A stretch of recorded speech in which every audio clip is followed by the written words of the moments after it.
धन के योगों को समझने के लिए हम इस वीडियो के अंदर दो पॉइंट्स पर चर्चा करेंगे। एक हम ट्रांजिट को देखेंगे और दूसरा हम दशा और महादशा को समझेंगे। इन दोनों माध्यमों से हम ये पता लगाने की कोशिश करेंगे कि कोई व्यक्ति अपनी जन्म कुंडली में या अपने गोचर के हिसाब से यह कैसे समझे कि अब मुझे मेरे प्रयासों में निरंतर सफलताएं मिलती रहेंगी, अब मैं थोड़ा रिस्क ले सकता हूं, मैं थोड़ा ज्यादा धन के प्रति ललायत होकर काम कर सकता हूं। ट्रांजिट हम पहले लेंगे क्योंकि इसके अंदर उन लोगों को भी सुविधा होगी जिनके पास उनकी perfect date of birth, birth place and birth time नहीं है। अगर उनको अपनी जन्म राशि या अपनी नाम राशि किसी तरह से मालूम है तो उसमें वो गोचर के अनुसार उनकी नाम राशि या जन्म राशि से ग्रह अभी इस समय कहां गोचर कर रहे हैं, फ्यूचर में कहां गोचर करेंगे, उसको समझते हुए अपने धन योगों का अनुमान लगा सकते हैं। और दूसरी हम चर्चा करेंगे दशा महादशा की, जिसके अंदर आपके पास जन्म कुंडली होना आवश्यक है, क्योंकि किस ग्रह की दशा चल रही है या कौन सा ग्रह दशा में किस तरह से प्रतिफलित होगा वो पूरी तरह से निर्भर करता है कि वो आपकी जन्म कुंडली में किस तरह के योग बनाकर स्थित है। तो हम इस वीडियो में प्रथम शुरुआत करते हैं ट्रांजिट के द्वारा धन योगों को आप कैसे पहचान सकते हैं। गोचर के अंदर धन योगों को फलित करते समय मैं सबसे पहले सूर्य, बुध, मंगल और शुक्र, इन चार ग्रहों को बाहर कर दूंगा अपनी व्याख्या से।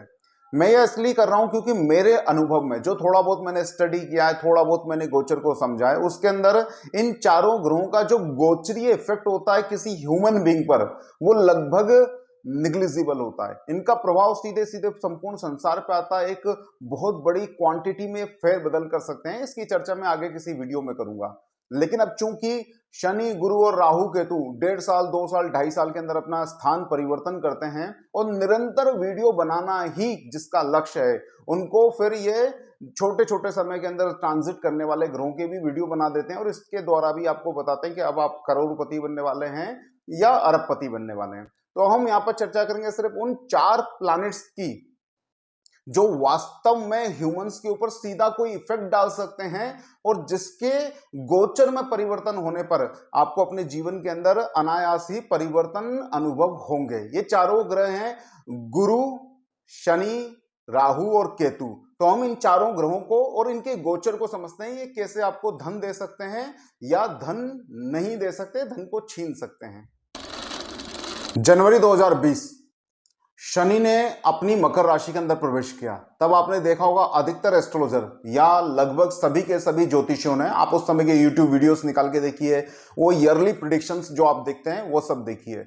अधिकतर एस्ट्रोलॉजर्स ने यही बात की थी कि शनि जब मकर राशि में गोचर करता है तो मकर राशि और कुंभ राशि वालों के लिए लाभदायक होता है। लेकिन एट दैट टाइम मैंने वीडियो बनाया था और मैंने बताया था कि शनि जब अपने ही राशि में गोचर करेगा तब मुख्यतः मकर और कुंभ राशि वालों को परेशान करेगा, इनको काफी पीड़ाएं देगा। तो अब लगभग जब कुंभ राशि में भी शनि का गोचर का अंत होने वाला है, तब आप देखिए कि इन कुछ सालों के अंदर, लगभग 5 साल के अंदर, मकर और कुंभ राशि वालों के साथ विशिष्ट रूप से शनि ने दुखदायी स्थितियां या परेशानी वाली स्थितियों को ही प्रकट किया है। यहां पर मैं ये इसलिए बता रहा हूं कि मैं शनि को भी अभी यहां पर धन योगों से दूर कर रहा हूं, गोचरीय प्रभाव से। शनि इज मनी, वो जो आपको समझा रहे हैं उसको बहुत ढंग से समझना और अपने ऊपर अप्लाई करके देखना क्या रियल में शनि इज मनी। हाँ, शनि प्रेरणा देता है कर्म करने की, काल पुरुष की कुंडली के अंदर दसम और एकादश भाव का स्वामी होकर कर्म की तरफ प्रेरित करने वाला, कर्मों के लाभ देने वाले के रूप में स्थित रहता है। लेकिन जो फ्लो ऑफ मनी है वह शनि अपनी स्थिति के अनुसार शायद ही दे सके, तो कम से कम गोचर में तो मैं उसको थोड़ा सा परे रखकर आपको आगे की तरफ लेके चलता हूं। तो हम शनि को हटाते हैं, अब आते हैं राहु और केतु। जब गोचर के अंदर राहु आपके पंचम या नवम भाव से गोचर करता है तब यह निश्चित रूप से आपको धन पाने के लिए आंदोलित करता है। कई बार ये बहुत सारे मेथड आजमाने के कारण आपको धन दे भी देता है, लेकिन चूंकि जब ये आपकी राशि से पंचम में गोचर कर रहा होता है तब आपकी बुद्धि को व्यग्र करता है, उत्तेजित करता है। आप जल्दी जल्दी डिसीजन करना चाहते हैं, आप जल्दी से अपने जीवन के अंदर धन की प्राप्ति चाहते हैं। तो कई बार पंचम में जब राहु आपकी राशि से गोचर कर रहा होता है, चाहे वो आपकी राशि नाम राशि हो या जन्म राशि हो, उससे गोचर कर रहा होता है, तब राहु आपको कई बार सट्टे में, जुए में, शेयर मार्केट के अंदर ट्रेडिंग करने में, ऑप्शन ट्रेडिंग के अंदर खींच के ले जाता है। धन लाभ तो यहां पर वो कराता है, लेकिन साथ में ही अंततः वो उस धन का पुनः नाश भी कर देता है। पंचम में जब ये राहु गोचर करता है तब निश्चित रूप से ऐसी कंडीशन को उत्पन्न करता है जहां पे आपको धन की प्राप्ति हो सके। यहां पर थोड़ा सा आप अवेयर रहिए, बने हुए धन को सेव करने की कोशिश कीजिए, अगले डिसीजन बहुत ही सावधानी से लीजिए, क्योंकि राहु गोचर करते हुए आपको धन भी देगा और धन का नाश भी कर देगा। तो यहां पर आपको लाभ उठाना है तो धन को संभाल के रखना है। इसी तरह से जब आपकी नाम राशि से या आपकी जन्म राशि से राहु जब नवम भाव में गोचर करने लगता है तो आपको भाग्योदय की तरफ अग्रसर करता है। यानी कि आप बैठे बैठे सोचने लगते हैं कि मैं कब और अधिक उन्नतिशील होऊंगा, कब जीवन में और अधिक तरक्की करूंगा। अपने भाग्य को बनाने के लिए आप अचानक से व्यग्र हो जाते हैं और कई तरह के काम करने लगते हैं। अगर व्यापारी हैं तो और दुकानें खोलने की कोशिश करते हैं और बड़ा व्यापार करने की कोशिश करते हैं। अगर इन्वेस्टर हैं तो बहुत सारे बिजनेस को खरीदने लगते हैं, इन्वेस्ट ज्यादा पैसा करने लगते हैं, आंखें बंद करके इन्वेस्ट करने लगते हैं। और अगर आप किसी तरह की जॉब में हैं तो अपने प्रमोशन के लिए अतुल्य प्रयास करते हैं या कंपनी बदल बदल के नौकरी करने की कोशिश करते हैं। ये सारे माध्यम आपको धन की प्रति वृद्धि तो देते हैं, लेकिन अगेन चूंकि राहु आपके अंदर व्याकुलता व्यग्रता देता है, इसलिए गलत डिसीजन होते हैं और अंततः कमाया हुआ धन या कमाया हुआ सम्मान पुनः खत्म होने लगता है और पुनः भय की स्थिति में जाते हैं। तो राहु का ये गोचर धन तो आपको दे सकता है, लेकिन आपके मन को व्याकुल और व्यग्र करने के कारण उस धन का नुकसान भी करता है। इसलिए राहु के धनदायक पीरियड के अंदर आपको अपने मन के ऊपर विशेष रूप से अंकुश लगाना चाहिए और बहुत सोच समझ के अपने कामों को करना चाहिए, इन धन योगों का फायदा उठाना चाहिए। तीसरा हमारा प्लैनेट आता है केतु। ये थोड़ा सा ड्रामेटिक रूप से चमत्कारिक प्लैनेट है। ड्रामेटिक इसलिए बोल रहा हूं क्योंकि बहुत ज्यादा बार इसके फल समझ नहीं आते हैं कि किस तरह से रिएक्ट करेगा। सेम इसके लिए भी जब ये आपकी राशि से पंचम या नवम भाव से गोचर करेगा तब केतु आपको अनायास ही ऐसे माध्यमों से धन देने की कोशिश करेगा। विशेष रूप से जब केतु आपकी नाम या जन्म राशि से पंचम भाव में गोचर करता है तब ऐसे माध्यमों से आपको धन देने की कोशिश करता है जिनके बारे में आपने पहले विचारा ना हो। अचानक से धन उत्पन्न करता है, यानी कि ऐसे माध्यमों को पैदा कर देता है जहां पे आप 1 रुपया डालते हैं और आपको 5 रुपए का लाभ होने लगता है। तो केतु यहां पर आपको पंचम भाव में धन तो देता है, लेकिन साथ ही पंचम भाव में बैठकर यह किसी अपनी शत्रु राशि में हुआ तो यह हृदय रोग दे सकता है या अन्य तरह के रोगों को पैदा करता है, जिसके कारण वो कमाया हुआ धन पुनः खत्म हो जाए। इसी तरह से जब ये नवम भाव में गोचर करता है तो आपको उन्नति के अद्भुत अनमोल अवसर प्रदान करता है, स्थान का परिवर्तन कराता है और जो व्यवसाय इस तरह का हो जहां पर विदेश यात्रा हो सकती हो तो निश्चित केतु का नवम भाव में गोचर आपको विदेश यात्रा कराता है। बस केतु की एक ही खराबी है, ये आपको डिप्रेशन में खींच सकता है, ये आपको बीमार कर सकता है और एग्जिस्टेंशियल रिलेशनशिप जो हैं उनको ये तबाह कर सकता है, जिसके कारण जो आप धन इसके पीरियड में कमाते हैं वो पुनः इन मैटर्स को खत्म करने के अंदर पुनः धन खत्म हो जाता है। इसलिए राहु केतु का गोचर आपको धन दे सकता है, लेकिन ये अपने ही पीरियड के अंदर धन ले भी जाता है। इसलिए इसके गोचर का बहुत ज्यादा स्टेबल माइंड से उपयोग करें और कमाए हुए धन को बचा के रखने की कोशिश करें। गोचर की चर्चा करते हुए हम जब सबसे मुख्य ग्रह, मैं मुख्य इसलिए बोल रहा हूं, सभी ग्रह अपनी जगह पर बिल्कुल ही इंपॉर्टेंट हैं, लेकिन बृहस्पति को इसलिए बोल रहा हूं क्योंकि जब बात आती है स्टेबिलिटी की तब जुपिटर अचानक से एक चमत्कारिक ग्रह बन जाता है। कैसे? आप देखिए साइंस के हिसाब से भी अगर सूर्य आपके सौरमंडल से गायब हो जाए तो बाकी बचे हुए ग्रह बृहस्पति की परिक्रमा करने लगेंगे, बृहस्पति के अगल बगल घूमने लगेंगे, यानी कि बृहस्पति है आपके जीवन की स्टेबिलिटी। इवन शास्त्रों में तो बृहस्पति को जीव भी बोला गया है, यानी कि अगर बृहस्पति आपकी कुंडली में शुभ है या आपकी नाम और जन्म राशि से शुभ स्थान पर गोचर कर रहा है तो आपको जीवन में अधिक स्टेबल बनाएगा। इसको और थोड़े ध्यान से समझते हैं। बृहस्पति का गोचर को हम लेके चलते हैं मुख्य रूप से 3 जगहों से। देखिए और भी जगह आपको धन लाभ करा सकता है, लेकिन विशिष्ट रूप से लाभ बृहस्पति तब देगा जब ये आपकी नाम या जन्म राशि से पंचम, नवम या दसम भाव से गोचर करता रहेगा।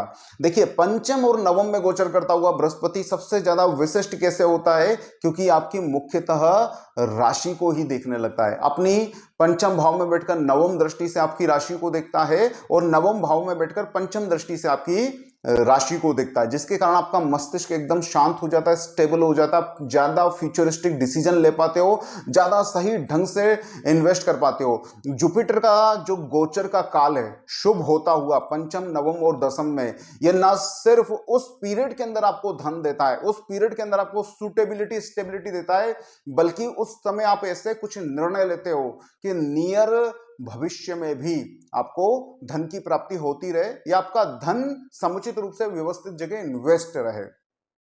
तब पंचम भाव में गोचर करता हुआ बृहस्पति जब नवम भाव को देखता है तो आपको भाग्य उन्नति प्रदान करता है। एकादश भाव को देखता है तब ये आपको आपके पूर्व में किए हुए धन के लिए जो प्रयास होते हैं उनके परिणाम कहीं अटके हुए हों तो वो लाके देता है। आपको प्रमोशन भी यहां पर पंचम में गोचर करता हुआ बृहस्पति करा देता है। जो इसकी दृष्टि आपके लग्न पे पड़ रही है, यानी कि नाम राशि के ऊपर जो दृष्टि पड़ रही है, ये आपके मन को बहुत शांत करता है, स्थिर करता है, फ्यूचरिस्टिक बनाता है। और लगभग इस दशा काल में, इस गोचर के काल में आप जो निर्णय लेते हो वो सही निकल कर आते हैं नियर भविष्य के अंदर। नवम भाव में गोचर करता हुआ बृहस्पति चूंकि पंचम भाव पे, आपकी राशि से जो पंचम भाव है उस पर दृष्टि डालता है, तो आपको आपके पुराने भाग्य, पुराना जो आपका जन्म था उसके अंदर आपने जो भी शुभ कर्म किए थे, इसको बोलते हैं कि वो पूरा का पूरा भाग्य आपके सामने लाके रख देता है। आपको अनायास ही लाभ होने लगते हैं, आपके प्रयास अनायास ही सफल होने लगते हैं। और निश्चित रूप से अगर आपका प्रमोशन अटका हो, ध्यान रखना, यूं ही प्रमोशन नहीं मिल जाएगा। लोग बोलते हैं मेरा प्रमोशन कब होगा। अगर अटका हुआ हो, आप उस तरह से प्रयास कर चुके हो लेकिन किसी कारण से आपका सीनियर आपका नाराज हो, आपकी कंपनी की स्थिति ठीक ना हो, या अन्य कोई कारण जो आपकी योग्यता होते हुए भी आपको प्रमोशन रोक रहे हो, वो नवम में गोचर करता हुआ बृहस्पति निश्चित रूप से आपको दिला देता है। तो यहां से आपकी धन की वृद्धि होने लगती है। निश्चित रूप से नवम और पंचम के बृहस्पति गोचर करते हुए आपको उन्नति और प्रगतिशील बनाते हैं। दसम में गोचर करता हुआ बृहस्पति थोड़ा सा आपको आपकी नौकरी के प्रति चिंता देने लगता है, या मेंटली आपको इरिटेट करता है, आपको अपने फ्यूचर के लिए सोचने के लिए मजबूर करता है। और हो सकता है आपको कार्य क्षेत्र में कोई समस्या भी आए, इसलिए आप ज्यादा प्रगाढ़ता से अपने कर्म को करते हैं और अपने आप को वहां पे स्टेबल रखने की कोशिश करते हैं। यह गुरु अपनी पंचम दृष्टि से आपके धन भाव को देखता हुआ आपके घर के अंदर, आपके बैंक अकाउंट के अंदर धन का संग्रह कराता है। आप ऐसी एक्टिविटीज करने लगते हैं कि पैसे को बचाने लगते हैं, क्योंकि यहाँ पे आपको नौकरी का खतरा भी दिखाई देता है। तो आप सेविंग पे ध्यान देते हो, जिससे सेकंड हाउस मजबूत होता जाता है और आपका धन एक्यूमुलेट होता है। ये अपनी सप्तम दृष्टि से आपके भूमि, भवन, वाहन को देखकर आपको इन क्षेत्रों का लाभ प्रदान करता है। अगर इन्वेस्ट किया हो तो लाभ आता है, नहीं तो आप इन चीजों की तरफ अपना पैसा खर्च करके इनको एक्वायर कर लेते हो, ओन करने लगते हो। इस तरह से बृहस्पति इन तीनों जगहों पर आपको विशिष्ट रूप पर गोचर करते हुए लाभ की स्थिति में लेकर आता है। तो ये थी एक छोटी सी गोचर की चर्चा। इन गोचर्स को आप समझिए, अपनी नाम राशि और जन्म राशि से इनको देखने की कोशिश कीजिए और देखिए जब भी यहां पर गोचर करेंगे तो आपको इसी तरह से फलित होंगे मेरे अनुभव में। अब हम चर्चा करेंगे नेक्स्ट वीडियो के अंदर किस तरह से दशाएं और महादशाएं और किन ग्रहों की दशाएं और महादशाएं कुंडली में योग बनाते हुए आपके जीवन में धन योगों को प्रदान करती है। अगर आपको पसंद आए वीडियो और देखना चाहते हैं बिना मिस किए अगला वीडियो, तो इसे लाइक कीजिएगा और चैनल को सब्सक्राइब करके रख लीजिएगा। नमस्कार दोस्तों, जय श्री कृष्णा।